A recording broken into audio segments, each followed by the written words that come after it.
بیٹھے, خدا نخواستہ اس منبر پہ نہیں, یہ تو مدح علی کے لیے, وہاں تو بندرباٹ ہو گئی تھی حکومت کے لیے, گھپلے کرنے کے لیے, اسلام کے مال کو لوٹنے کے لیے, لوٹ لوٹ کے غنی ہو گئے, پیٹ پھول گیا, اتنا بڑا پیٹ ہو گیا کہ خدا کی قسم وہ خنجر جو ابو لولو فیروز نے پھنسایا تھا بڑی مشکل سے پیٹ کٹا ہے.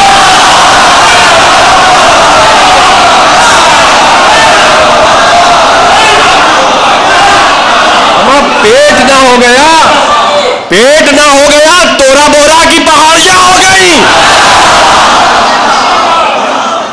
اب ان کو ان کا بھائی بنا دیا, اب کون بچا؟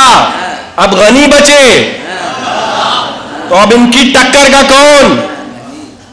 ان کی چہرے کو دیکھا, ان کی آنکھوں کو دیکھا, ان کی حرکتوں کو دیکھا, ان کے مزاج کو دیکھا, ان کی طینت کو دیکھا, ان کی فطرت کو دیکھا, ان کے حساب سے کون ہے جو ان کے چپکا رہے, ان کا فیویکول ہو جائے. تو اب ایک صاحب کھڑے ہوئے بیچ سے, یہ کون؟ ابن ملجم.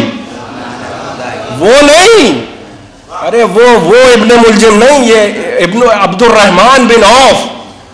وہ تو ابن ملجم جس کا نام عبد الرحمن تھا وہ تو کوئی اور تھا, ان کا نام بھی عبد الرحمن ہے, اس کا نام بھی عبد الرحمن تھا, اس لیے ابن ملجم کہہ دیا. یہ صاحب کھڑے ہوئے, پیغمبر نے ان کو ان کا بھائی بنا دیا, یہاں تک کہ وہ جو آگے سے لے کر پیچھے تک تمام صفیں پوری ہو گئیں, سب کو ایک دوسرے کا بھائی بنا دیا. اب کون بچا؟ اب علی بچے. پیغمبر نے علی کو دیکھا, خدا کی قسم, خدا کی قسم, اب جو ماتھا دیکھا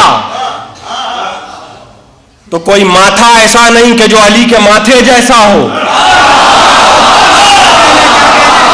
آنکھیں دیکھی, عین اللہ, چہرہ وجہ اللہ, زبان لسان اللہ, ہاتھ ید اللہ. اب پیغمبر علی کو کس کا بھائی بنائیں؟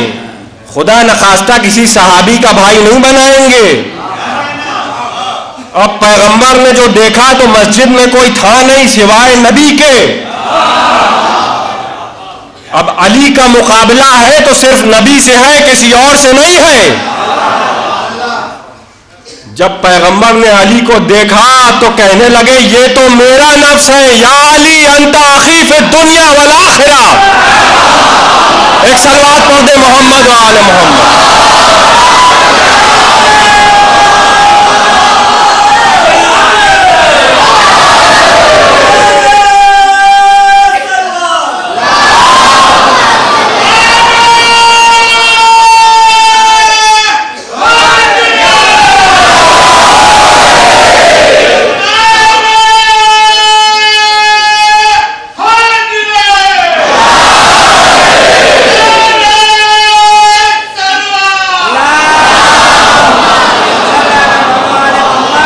دیکھیے خالی نسبت کا احترام نہیں ہوتا ہے, یہ نہیں کہ پیغمبر کے بھائی ہیں, پیغمبر کے صحابی ہیں, یہ بھی تو دیکھیے کر کیا رہے ہیں.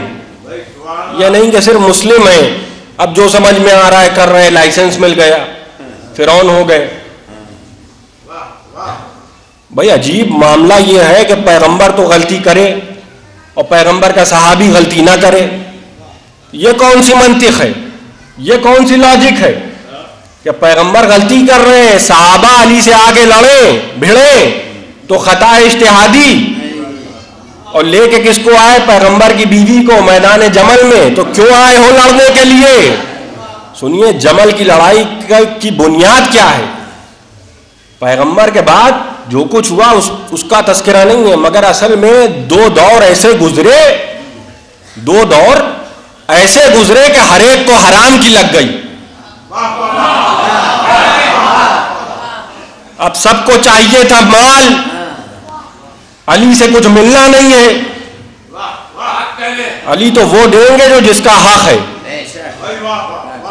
اب آیا بنی امیہ کا دور جس میں کیونکہ حضرت عثمان خود بنی امیہ سے تعلق رکھتے تھے، لہذا جب ان کا دور خلافت آیا تو اللہ اکبر، بنی امیہ پگلا گئے، نمرود ہو گئے، فرعون ہو گئے، ساری بڑے بڑے عہدوں پہ بنی امیہ کے لوگ، اور ایسا نظام چلا کہ آخری میں ہر طرف کے لوگ آ گئے، مصر کے بھی، یمن کے بھی، حجاز کے بھی، اور سب نے مل کے ان کو قتل کر ڈالا جب یہ نہ سدھرے۔ اور خوف، دہشت، عجیب حال ہے۔ اب جب مار دیا گیا ان کو تو اب ڈر بھی رہے ہیں، تو ڈر تھا تو مارا کیوں؟ اب ڈر رہے ہیں کیونکہ بنی امیہ مشہور ظالم ہیں۔ اب کیا ہوگا؟ علی کے ہاتھ پہ بیعت کر لی، دوڑ کے آ گئے علی کی بیعت کے لیے۔ جب علی کی بیعت ہوئی تو سب سے بڑا قتل عثمان میں رول جو ادا کیا ہے وہ ام المومنین عائشہ نے ادا کیا ہے۔ اور پیغمبر کی زوجیت کا احترام زیادہ نہ کیجیے گا، اس لیے کہ قرآن میں نبی کی 2 بیویوں کو کافر کہا ہے۔ لوط کی بیوی اور نوح کی بیوی کو قرآن نے کافر کہا ہے۔ اطیعوا اللہ و اطیعوا الرسول و اولی الامر منکم، یہاں دار و مدار اطاعت پہ ہوتا ہے، نہ کسی کی بیوی نہ کسی کے سسر۔ اطاعت کرو، نبی کی اطاعت کرو۔ جب پیغمبر کہہ رہے ہیں کہ نہ جانا باہر، اما خدا کی قسم ان کے باپ علی کے مقابل گدھے پہ بیٹھ کے نہ آتے، وہ اونٹ پہ بیٹھ کے آ گئی علی کا مقابلہ۔ اور کیوں ہو رہی ہے جمل؟ سنیے، یہ بھی سن لیجئے۔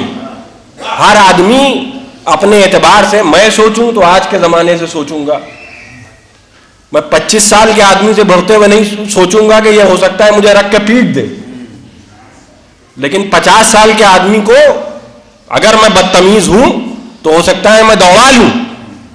چچا میاں آپ کی ہمت کیسے ہوئی؟ 25 سال کے آدمی سے میں نہیں کہوں گا۔ تو ہر آدمی اپنے اعتبار سے، جسے کہتے ہیں، بیانہ لیتا ہے۔ اب حنین کی جنگ جب ختم ہوئی ہے تو امیر المومنین کی عمر 28 برس کی تھی۔ کتنے برس کی عمر تھی؟ 28۔ یہ یاد رکھیے گا۔ اب جب صفین میں، جب جمل کے میدان میں علی آئے ہیں تو 59 سال کی عمر ہے۔ تو 28 سال کے علی اور 59 سال کے علی، یہ ہے فرق۔ اور یہ حالات علی کے سامنے ایسے گزرے کہ خدا کی قسم ہر ایک علی کو کمزور سمجھنے لگا تھا۔